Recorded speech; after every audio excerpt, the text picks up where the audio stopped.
Bem-vindo de volta. Hoje temos o grande privilégio de receber Peter Schiff, CEO da Euro-Pacific Asset Management e também apresentador do podcast muito popular, The Peter Schiff Show. Sempre que ouvimos o Trump falar sobre o fim da guerra no Irã, parece que o foco é todo em tentar acalmar os mercados. Mas considerando que não parece que essa guerra vai acabar tão cedo, espero estar errado, o que você acha que serão as consequências mais amplas, não só para o mercado americano, mas também para os mercados globais?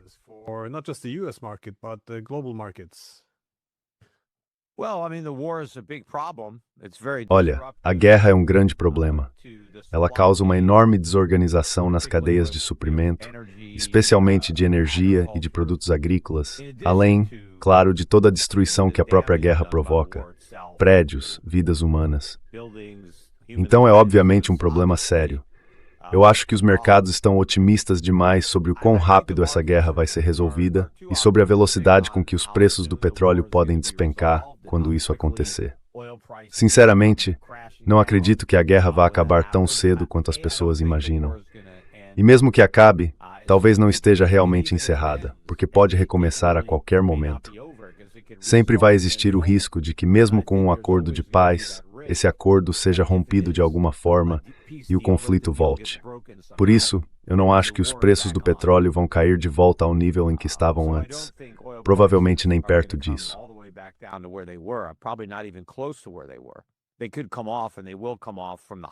Eles podem cair e vão cair em relação aos picos.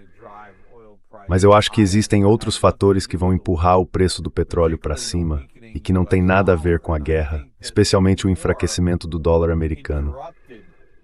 Eu acredito que a guerra interrompeu essa fraqueza do dólar. E na medida em que a guerra acabar, a tendência de enfraquecimento do dólar deve voltar. Isso vai colocar mais pressão para cima, não só no petróleo, mas também nos rendimentos dos títulos, porque esses rendimentos subiram bastante desde que a guerra começou. E eles costumam recuar quando parece que a guerra pode estar chegando ao fim. Mas, de novo, eu não acho que os rendimentos dos títulos vão cair de forma significativa quando a guerra terminar. Na minha visão, outros fatores, déficits crescentes, mais emissão de dinheiro, mais inflação e um dólar fraco, vão continuar para empurrar de tantos rendimentos dos títulos os preços do petróleo para cima.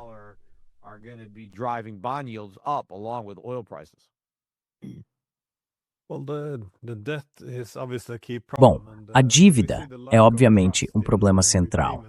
E quando a gente vê essa falta de confiança no pagamento, pelo menos em dinheiro de verdade, porque o dinheiro pode até ser impresso, mas aí perde valor, dá para imaginar que os investidores passem a exigir rendimentos mais altos.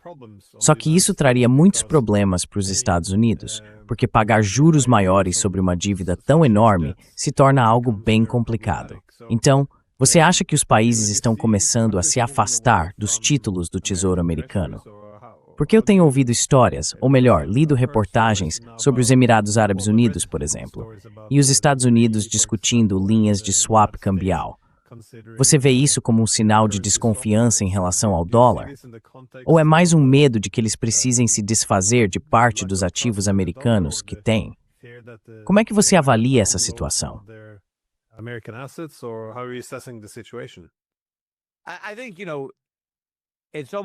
Olha, eu acho que é quase um reflexo. Quando tem uma guerra, as pessoas correm para o dólar como um porto seguro. E isso de fato aconteceu. Mas para mim o que chamou a atenção não foi o dólar ter subido, e sim o quão pequena foi essa alta.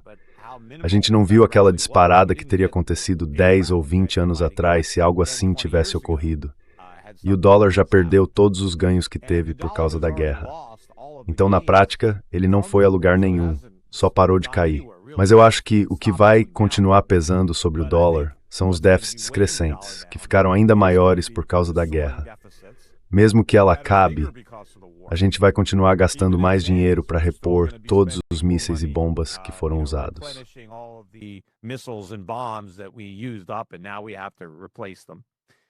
E agora a gente precisa substituí-los.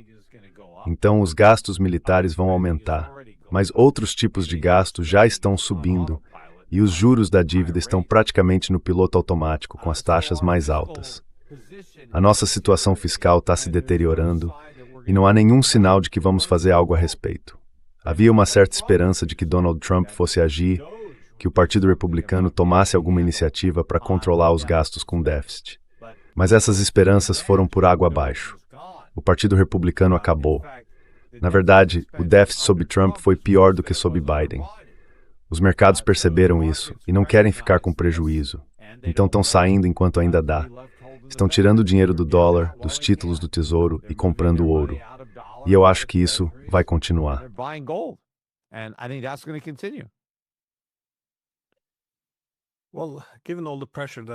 Bom, diante de toda a pressão que está sendo colocada sobre o dólar, quais você acha que podem ser as consequências de longo prazo?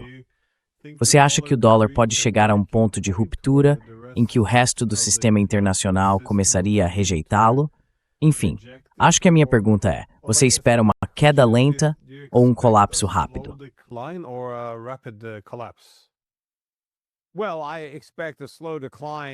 Olha, eu espero uma queda lenta e depois um colapso rápido. Então a questão é, quando é que isso vai passar de uma queda lenta para um colapso rápido? Eu não sei. Mas quando acontecer, vai ser de repente. É como aquele ditado antigo: como você quebrou, devagar no começo e depois de uma vez só. É exatamente isso que vai acontecer com o dólar.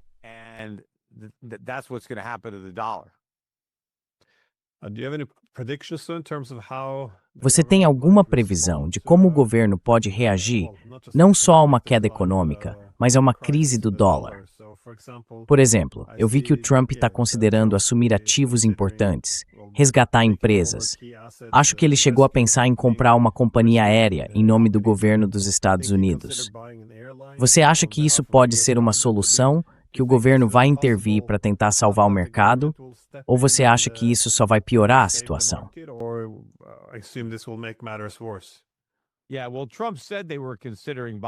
Pois é, o Trump disse que eles estavam pensando em comprar a Spirit Airlines. A Spirit realmente entrou com pedido de falência e o governo não comprou a empresa. Então eu não sei se eles estavam mesmo considerando isso ou se o Trump só postou sobre o assunto no Truth Social. Eu acho que teria sido uma péssima decisão, algo que nem deveria passar pela cabeça deles. Eles deveriam saber, sem precisar pensar muito, que isso seria errado. Mas, ao mesmo tempo, isso mostra os problemas que o próprio governo cria. Porque a Spirit Airlines, alguns anos antes, tinha recebido uma proposta de compra de 2 ou 3 bilhões, não lembro o valor exato, feita pela JetBlue. A JetBlue queria comprar a companhia, e o governo Biden, com a Elizabeth Warren à frente, acabou barrando o negócio.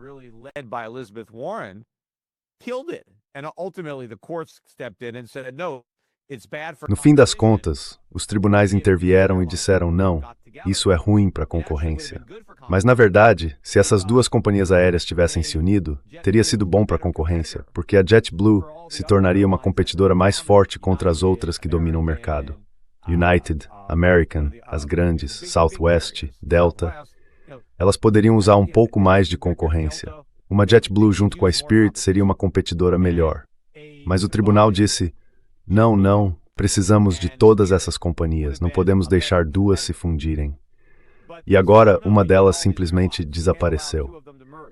Então, o que eles conseguiram com isso? Agora temos o mesmo número de companhias aéreas que teríamos se tivessem permitido a compra.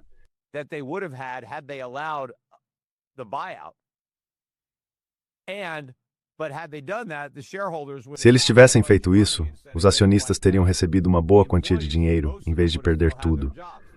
Os funcionários, a maioria deles, ainda teria seus empregos. Não todos, com certeza haveria alguma consolidação, então alguns cortes aconteceriam.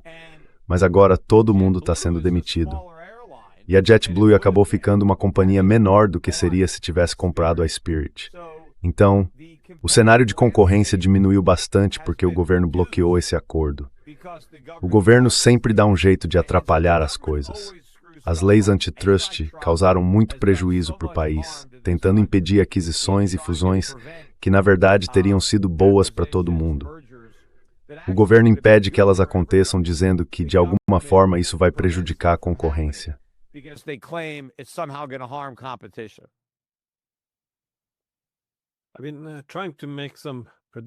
Eu tenho tentado fazer algumas previsões, ou melhor, não exatamente previsões, mas tentar entender para onde os mercados podem caminhar com o fechamento do Estreito de Hormuz. Quer dizer, o preço do petróleo obviamente está subindo. Falta acesso a fertilizantes, o que gera problemas, como você mencionou antes, na agricultura. Mas como você vê isso se manifestando ou criando problemas mais adiante na economia? Porque parece que isso afeta praticamente todas as áreas da economia. E se a gente ainda acrescentar os desafios sociais e políticos, tudo fica muito imprevisível. Então, como você enxerga essa crise de energia e agricultura impactando a economia de forma mais ampla?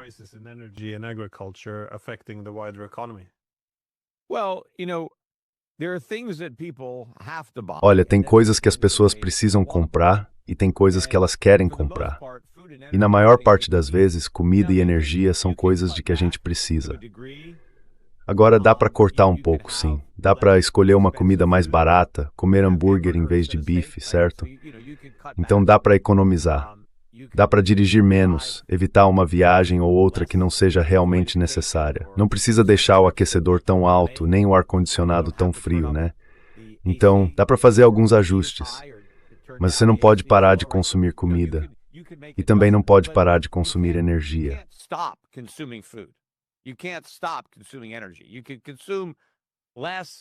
Você pode até consumir menos comida, ou comida de qualidade mais baixa. Mas sabe, ainda precisa dela. O que acontece é o seguinte, se eu gasto mais dinheiro comprando o que eu preciso, sobra menos para gastar com o que eu quero. E é aí que a gente vê o impacto maior, no consumo, que é opcional. Nas coisas que eu deixo de comprar porque a comida ficou muito mais cara, ou porque a energia ficou muito mais cara. E o que acontece nesses setores? As pessoas acabam perdendo o emprego, porque os clientes não estão mais lá. As empresas passam por dificuldades nessas áreas. Então isso acaba sendo ruim para a economia como um todo, quando há um grande aumento no custo das necessidades básicas da vida.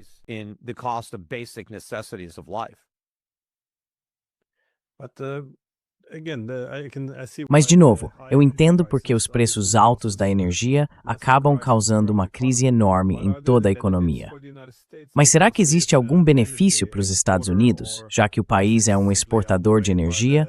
Ou isso é totalmente anulado pelos problemas? Olha, se você trabalha no setor de petróleo, sim, para você é algo positivo.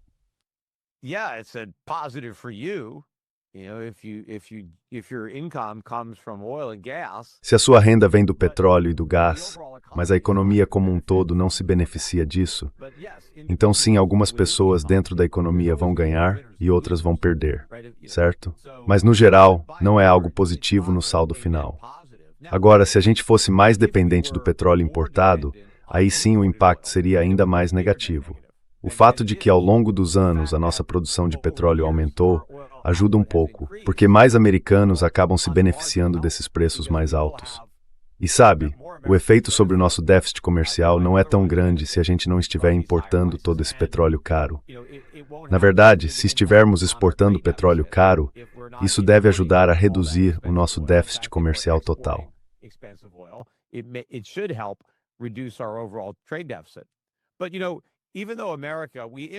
Mas sabe, mesmo que os Estados Unidos importem e exportem petróleo, e hoje sejamos exportadores líquidos, a gente ainda importa muito petróleo. Não é como se fôssemos totalmente autossuficientes. Então ainda precisamos trazer petróleo de fora. E um dos motivos para isso também é a Lei Jones, que, pelo menos por enquanto, foi suspensa temporariamente no caso do petróleo e dos fertilizantes. Isso permite que parte do petróleo produzido em uma região do país possa ser transportada de barco para outra região. Porque, com a Lei Jones, muitas vezes acaba sendo mais vantajoso importar petróleo de outro país do que usar o nosso próprio, por causa do custo mais alto de usar navios que estejam em conformidade com essa lei para fazer o transporte.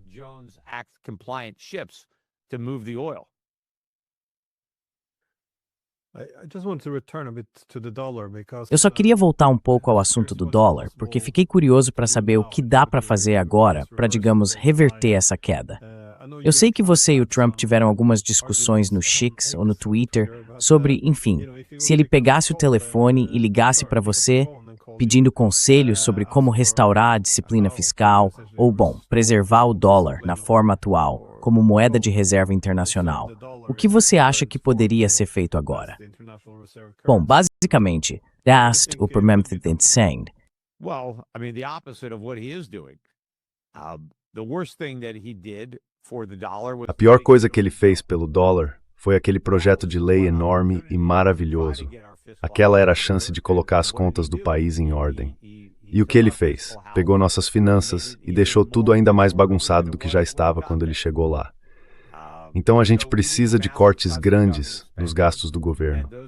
Mas esse é justamente o tipo de coisa que Donald Trump se recusa a apoiar. Ele até aceita alguns cortes aqui e ali, mas, no geral, é logo que o governo gaste mais, não menos. Mas, ao mesmo tempo, ou defende cortes de impostos. Ou seja, quer reduzir a arrecadação, mas aumentar o que o governo gasta.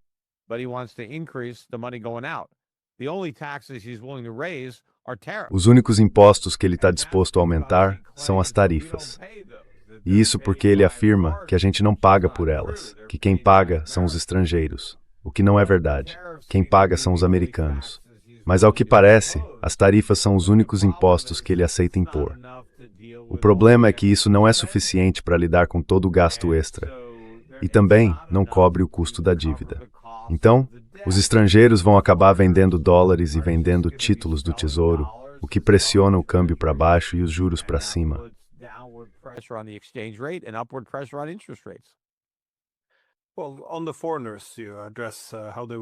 Sobre os estrangeiros, você falou sobre como eles vão lidar com o dólar. Como você vê a posição da China mudando? Porque a postura deles ficou um pouco mais rígida em relação aos Estados Unidos agora, já que com tantas ações militares contra a Venezuela e o Irã, os chineses passaram a se ver como um alvo. E, basicamente, eles proibiram as próprias empresas de seguir as sanções americanas. Como você acha que a China vai se reposicionar ou tentar evitar ser arrastada junto com o dólar?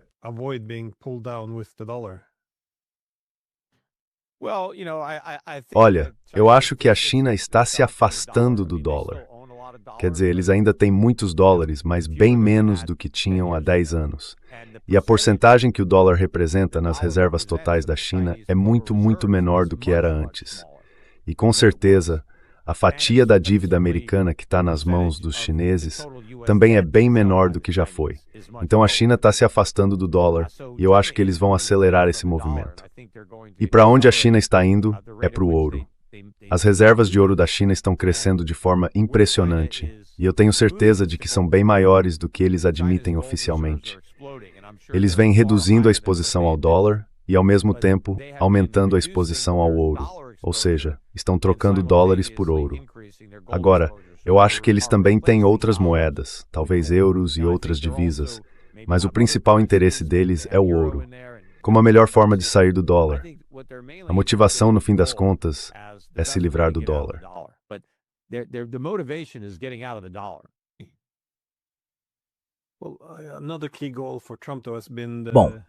Outro objetivo importante do Trump tem sido a reindustrialização dos Estados Unidos, algo que, na minha opinião, seria uma boa ideia. Ele imaginava que as tarifas teriam um papel central nesse processo. Provavelmente elas não foram usadas da melhor forma. Mas como você vê essa possibilidade de os Estados Unidos conseguirem se reindustrializar e recuperar a parte da base produtiva que foi transferida para o exterior nas últimas décadas?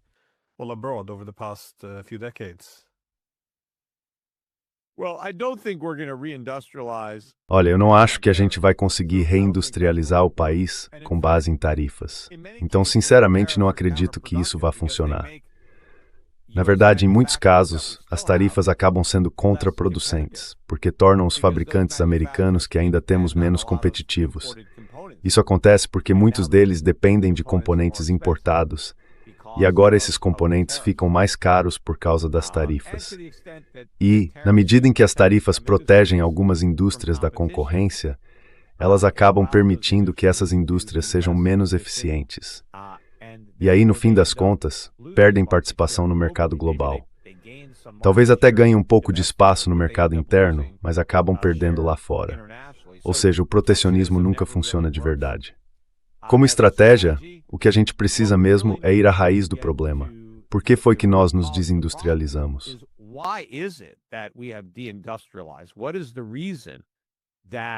Por que a gente fabrica tão pouco hoje em comparação com o que fabricava no passado? E por que temos déficits comerciais tão grandes agora, quando antes tínhamos superávites? E não é por falta de tarifas, nem porque outros países têm tarifas altas e estão, digamos, barrando os nossos produtos. Isso não tem nada a ver com o problema. O comércio tem sido relativamente livre. Não é totalmente livre, claro. Aqui também não é. A gente impede muita importação estrangeira.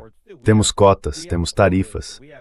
Então, no fim das contas, somos tão culpados quanto qualquer outro país quando se trata de proteger certas indústrias com conexões políticas da concorrência. E todos os países saem perdendo quando os políticos fazem isso. Mas, no geral, o comércio tem sido bem livre.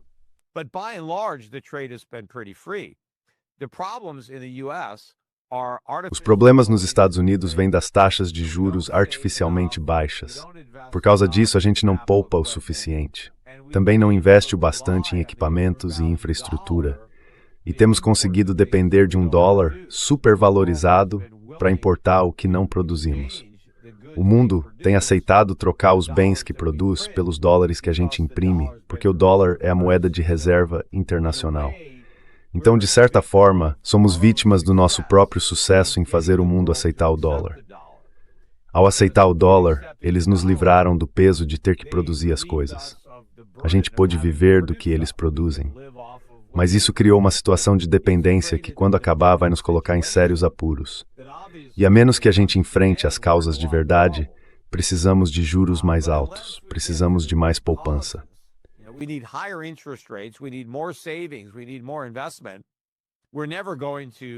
A gente precisa de mais investimento. Nunca vamos conseguir reindustrializar o país desse jeito.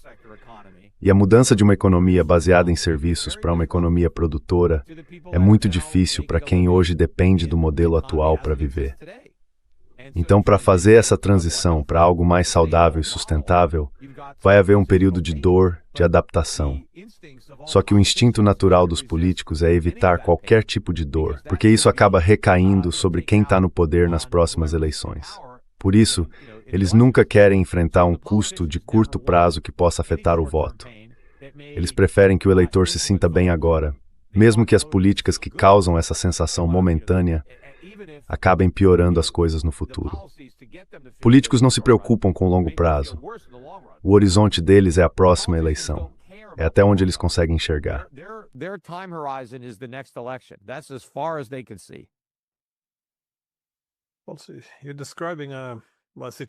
Você está descrevendo uma situação em que a economia não vai bem. O dólar pode estar chegando a um ponto de ruptura. E a classe política não quer tomar as decisões difíceis num cenário assim. Eu não sei se colapso econômico descreve bem o que está acontecendo, mas para onde vai o dinheiro esperto no mundo, nesse caso?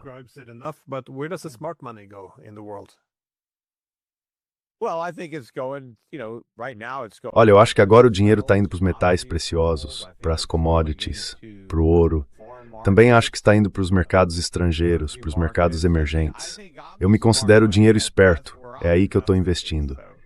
Então acredito que o dinheiro esperto está fazendo a mesma coisa. Mas na Ásia, então? É, exatamente. As pessoas deveriam dar uma olhada nas minhas estratégias na Euro Pacific Asset Management. Vejam meus fundos mútuos, que estão disponíveis sem taxa de carregamento, em qualquer corretora com desconto. Dá para encontrar informações no site da Europac, europac.com. Entre em contato com a Schiff Gold e garanta um pouco de ouro e prata. Acho que esses são os passos importantes que você pode tomar agora para se preparar para o que já está acontecendo e para o que vai acontecer num grau ainda maior no futuro.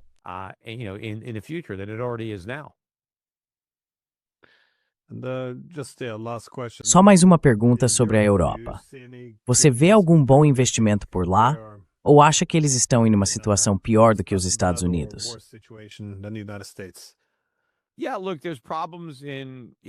Olha, existem problemas na Europa de modo geral. Alguns países têm menos problemas que outros e a gente tenta focar nesses. Mas muita coisa depende de cada empresa. Há negócios na Europa que, na minha opinião, representam um bom valor de investimento, que têm mercados além da Europa e estão bem posicionados para atender a demanda de clientes em mercados emergentes, onde eu espero que a demanda cresça muito.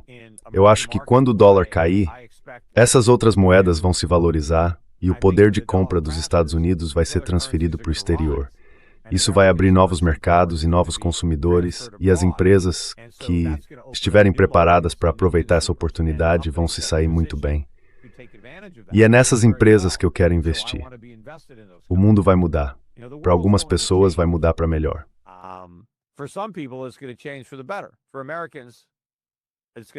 Para os americanos, as coisas vão piorar nesse sentido. A gente não vai mais poder viver acima das nossas possibilidades. Vamos ter que produzir para poder consumir. Vamos ter que poupar para poder tomar emprestado.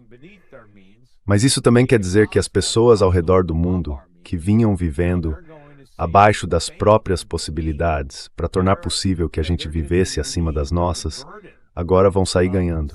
Elas vão se livrar do peso de ter que abastecer o consumidor americano e de emprestar para o tomador americano. Isso vai liberar capital, vai liberar bens de consumo, e essas pessoas vão poder aproveitar um padrão de vida mais alto. E com isso, as empresas também vão poder lucrar mais nesses mercados, porque os clientes delas vão ter mais poder de compra.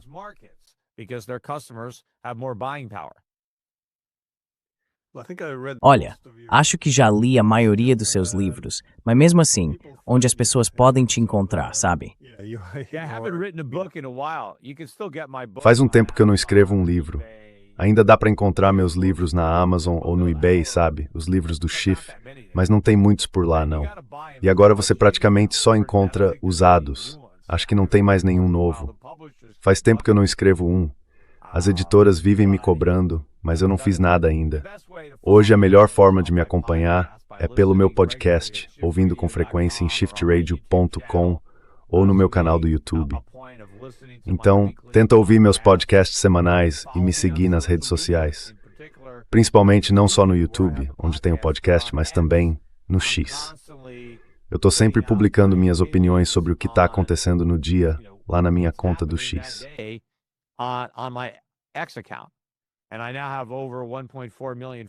E agora eu tenho mais de 1.400.000 seguidores.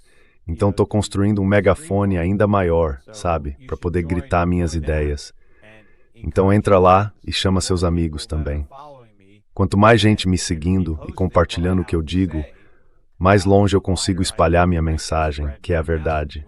Eu estou tentando fazer a verdade chegar até as pessoas, mas tem um coro enorme de mentiras tentando me abafar. Então quanto mais ajuda eu tiver, melhor. Excelente. Muito obrigado por tirar um tempo para conversar. Well, thanks a lot for taking the time. Tá certo, se cuida. Take care.